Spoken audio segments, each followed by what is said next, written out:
Ал бүгін Астанада осы Шанхай ынтымақтастық ұйымының банкаралық бірлестігінің 13-ші кеңесі өтті. Онда ұйымның әрі қарай даму стратегиясы қабылданды. Құжатта халықаралық қаржы мекемелерімен байланысты арттыру, шекаралас елдердегі инфрақұрылымдық жобаларды іске асыру жолдары қамтылған. Жиында ұйым шеңберінде өзара тауар экспортын ынталандыруға арналған жобалар ортаға салынды. Бірнеше мемлекеттің даму банктері тіпті арнайы меморандумда бекітті.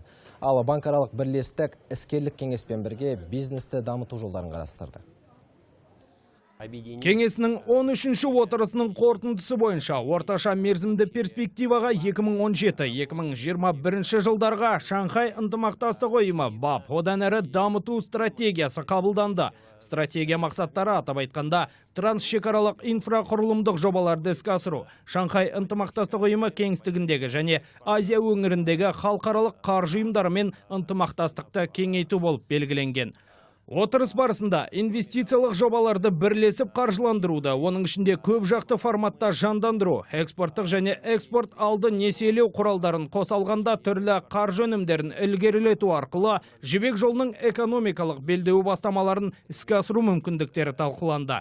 Тараптар сәйкес қаржы өнімдерін ұсыну арқылы Шанхай ынтымақтастық ұйымы кеңістігінде өзара экспортты дамыту, Шанхай ынтымақтастығы ұйымы қатысушы елдер арасындағы тауар айналымын арттыруға, өзара саудадағы проблемалы мәселелерді анықтауға, сондай-ақ оларды шешу жолдарын табуға мүмкіндік береді.